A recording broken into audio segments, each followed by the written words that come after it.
Good evening, everyone. Hope all you beautiful people are out there doing well. Today happens to be the 18th of November, and this happens to be episode 198 of 403 Sports Talk. Glad to bring it to you guys. The usual today: news, NBA scores, NHL, NFL review of the last night's ass whooping that the Atlanta Falcons received from the NE Pats. Western Mass Sports, as you know, we got those scores and all the stories that comes with that. NCAA men's and women's basketball. But first, let's start with the news. NBA GMs forming an association, a coup, whatever the fuck you want to call it, to support execs amid the Portland Trail Blazers investigation. So this is all the rich old white dudes with money meeting together to try to come up with means to save their funds when the shit hits the fan. That's pretty much all I got of it. Shout out to the Trailblazers, even though Dame needs to be traded. They're a decent franchise, respectable franchise, I would like to say. With a new contract reportedly in the works, Michigan State head football coach Mel Tucker says that this is the Spartans' job, a career destination, a final destination, so to speak. And I think he's been awesome so far this season. Michigan State has been ranked in the top 10 for the better part of 3 months, and it's impressive to see that, honestly, because I don't think the Michigan State football team has been ranked top 10, at least in my lifetime. Before this, even when they had what's his face from the Steelers, Mr. Jukes, Le'Veon Bell, yeah. So it's awesome to see that program. Probably getting better recruits, winning. As you know, being a fan of sports, winning solves everything. Every problem, every off the court, off the field issue, winning clears it up. Not leaving any justifications for anything, but yeah. The Milwaukee Brewers, Corbin Burns edges Philly Zach Wheeler for the NL Cy Young Award. Cy Young Award in the American League and the National League goes to the best pitcher of the said league. I don't know, man. I don't know how much weight baseball awards sit with me. I don't know. I can't say it's not. It's probably not a physically taxing sport on the body, but it's baseball. Basically, pitchers do everything. You know what I mean? Dudes hit too, but you can be an outfielder sitting on a $200 million contract, and most nights not do anything, but maybe make a couple hits or something like that. And congrats to him though. Non-congrats to the U.S. Sports Book, because you motherfuckers always fuck me in most weeks, especially this season. But the sports books in Vegas will be facing a 7-figure deficit if Shohei Ohtani wins the AL MVP. I think he is going to. There's not much argument against it. With everything he's done, from hitting, the streaks he's gone on, how well he was pitching. He played outfield as well. There's nothing that he can't do that he didn't do last year, and he's most likely going to continue into 2022. So I hope the sports books get fucked, and I also hope that Ohtani gets American League MVP. Besides, who else in the American League is more deserving of that award? We'll give you like 3 or 4 seconds to think. Okay, there we go.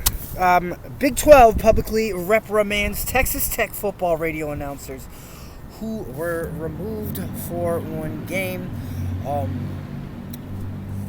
It's kind of disappointing and discouraging when people are still talking like race and color and all that other good shit matters.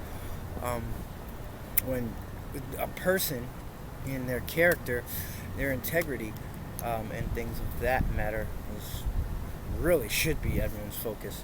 And complimenting them on their achievements in the game, during the game, post, after. Yeah, but as I said the other day about that congressman who got censored, in 20, 25 years, that ideology, those old people who only see one color, only see their color as the best, just who are just plain racist, will be dead and gone. So equality will eventually take place over everything. A bit too early mock draft, maybe. I was talking to one of my friends on social media about his fucking championship Atlanta Falcons, and if he thinks that they might try to shoot themselves in the foot for the rest of the year for a top 10 pick. And outside of Georgia's quarterback and I forgot his name. Damn, man. Number 10 for Wake Forest. I believe I heard something last night about him going to draft. I don't know why I'm fucking his name up, but outside of him, then maybe the kid from Georgia if he comes out. I doubt that there's going to be any good quarterbacks in this draft. Go with a playmaking defensive player, or trade down, get a good offensive lineman, something like that. I just don't know what the execs in Atlanta were thinking as far as the draft and not looking onto next year, and why Kyle Pitts was taken over a quarterback. Granted, he's the fucking man, but not even the leading tight end in the NFL this year. Hey, it's just my thinking. I do have 3 quarterbacks who I think are going to be taken in the first 32 picks. Does that mean they're going to pan out? Probably not, but and the spots that I have them in, it's definitely going to leave a lot of thought in that head of yours. I'll have that for you on Saturday. That is completely gone over, corrected.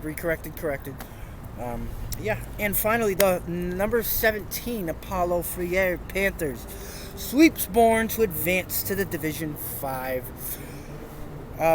state championship. The Lady Panthers are probably the best volleyball team in Western Mass, one of the best in the state. Not sure why they're ranked 17th, but especially at some point during the regular season when they went like 28 straight sets with winning, without a loss. That's remarkable, even for professionals. And for young women in high school to achieve that, that's even more remarkable. So, shout out to them Lady Panthers. You guys got a big game on Friday, huh? Alright, moving on. Moving on to the NBA. You know I'm happy because most likely the Celtics lost. My Lakers lost too, though, so it's a bitter pill to swallow. Our Lakers have been losing a lot lately. My Lakers have been losing a lot lately. Bullshit, fuck-ass games. I don't know. They need to get it together. Maybe Westbrook wasn't the answer. Charlotte's over Washington 97-87. Detroit Pistons 89. Pacers 87.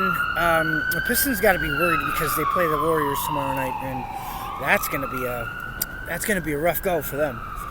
Hawks over the Celtics 110-99. Go Hawks. We love it when the Celtics lose. Nets over the Cavs 109-99. Miami Heat. Rest in peace, Ryan Jones. Facts. Oh, you're always the first thought whenever I utter that team's name. And, yeah. Rest in peace, brother. Orlando 104, Knicks 98. Knicks always lose. Milwaukee beats my Lakers 109-102. Let's not talk about that one, shall we? Minnesota over the Sac Kings by 10, 107-97. OKC over Houston 101-89. Houston's like never recovered from the James Harden divorce. he must have beat them, stole all their money, threatened to kill them, a whole bunch of craziness. Divorce joke, Phoenix all over Dallas, 105-98. Luka, you sucked. And the reason why I say is because I have him in fantasy basketball. Don't tell anybody that I play fantasy basketball. Anyway, Portland Trailblazers beat the Bulls 112-107.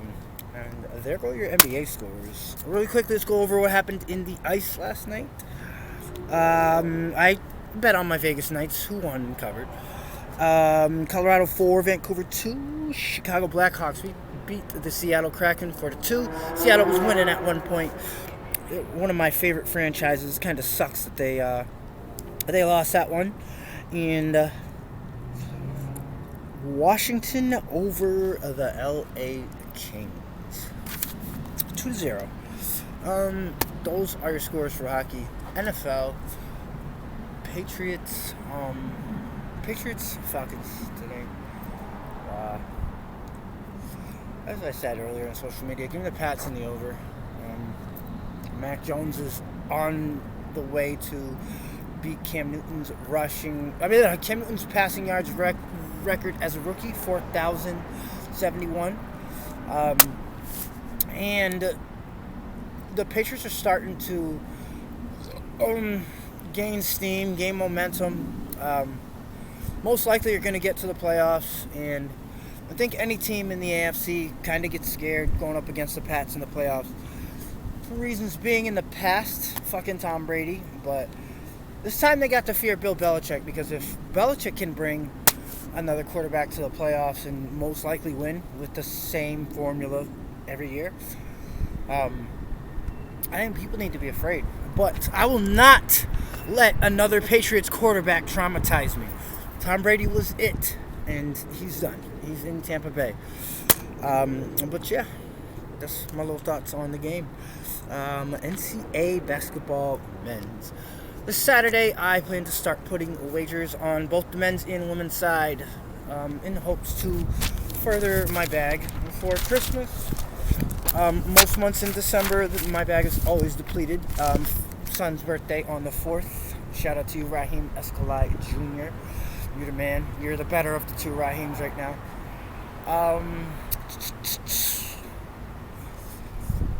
Business associate of mine's birthday is also later in December. And Christmas is fun because I died as a child, so I'm always going to be a child. A little joke right there, but yeah, Christmas is always good. You see the little ones happy, smiling, opening gifts, family members chilling, drinking eggnog. My Puerto Rican friends with the coquito. Probably one of the softest motherfuckers ever, but the first time I tried it, I was shit-faced. And that always, there was a lot of vomit, but it was a great memory, and it was why every time around this year, I always look for my friends for coquito. It's awesome. If you haven't tried it, you better. You don't know. It's definitely the best spin. All right, so it's like the best spin on eggnog I've ever had. Anyway, enough of that run-on sentence memory. UCLA over North Florida, 98-63. Texas over Northern Colorado, 62-49. Baylor, 92. Central Arkansas, 47. I got something to say. Arkansas, 93. North Iowa, 80. And George Mason, 71. Maryland, 66.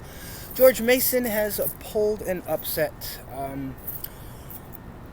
You might remember George Mason from the early 2000s, when they fucking busted up everyone's bracket. What's the year?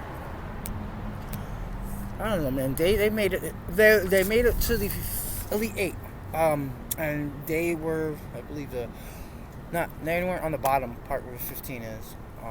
They were ranked 13th or something like that, and they ended up going far. Point of that is they're here back at it again, playing upsets. And that George Mason team, I took a look at them and what they've accomplished so far in this early NCAA season, and they can shoot the fucking rock. And they're most likely going to go on another win streak. maybe another 2 if they lose. And I believe that George Mason's going to make it to the NCAA tournament 2022. Reference this episode when that comes around to see that I'm right. And finally, UConn over Long Island University, 93-42. And man, I understand all the big schools are get all the good players.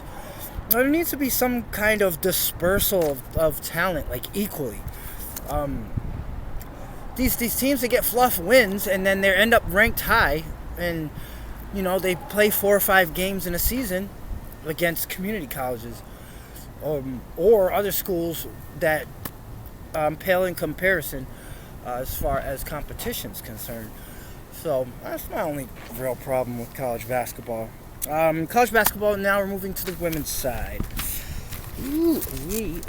Number 1 South Carolina Gamecocks 76, Clemson 45. Iowa 87, Southern University 67. Louisville beats UT Martin 62-30. Texas all over Southern Missouri 88-47. Oregon State beats Cal Baptist 80-72. Georgia Tech over Eastern Tennessee 65-42. Eastern Tennessee is a team I have been looking at since the women's side has started. They got a pretty good squad.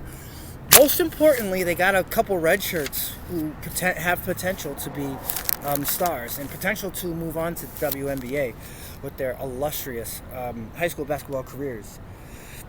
So shout out to Georgia Tech for that win. Ohio State all over Bowling Green 94-63, and Virginia Tech takes care of Coppin State 65-32.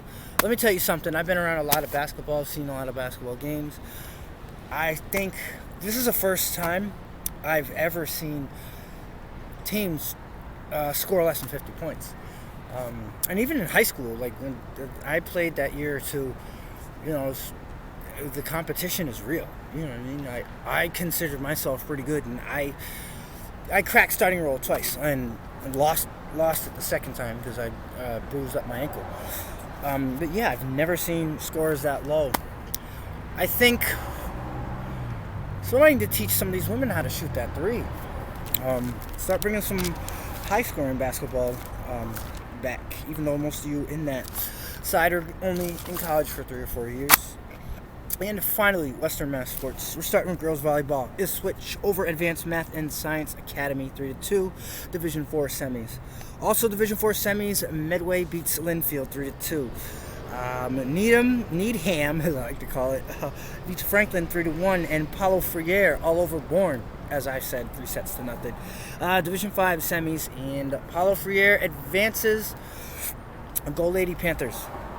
Field hockey, Watertown over Pentucket, D3 semis right there for field hockey. And finally, Sandwich over, I'm hungry. No mayonnaise, no ham. Swampscott doesn't score anything in that game. Division 3 semis, Swampscott, you'll be back next year. You guys were killing it during the regular season. And it sucks when you're a pretender and you only do good during the regular season and then flunk out in postseason. Reminds me a lot of Peyton Manning for a good part of his career. Anyway, soccer. Hingham over Newton South 4-0. Whitman over Westboro 2-1. Natick beats Bishop Feehan 2-0. And Palmer all over Carver 6-2. And that concludes the girls' side of Western Mass Sports. Boys soccer, really quickly. East Hampton 3, Rockland 2. No comment. West side is the best side. Fucking West Springfield. 1-0 over Long Meadow. And Brookline beats Lexington 1-0. Division 1 semis. And that's it for Western Mass Sports. And that's it for episode 198 of 4 and 2 Sports Talk. Rahim Escalai, your host, freezing on this Thursday evening. Gonna get in, go to bed, and get my COVID shot tomorrow, my second and final one. YouTube, 38 subscribers. Please, let's help us Get those up. Facebook, keep continuing to interact with the posts. Tell a friend, tell a friend, tell a friend. This is the best goddamn sports show on the East Coast, in the States, in the city. And if some think it isn't, we really want to make it, right? Love you all. Wish you nothing but health, wealth, and success. I'll see you tomorrow with football Friday. Go Golden Eagles.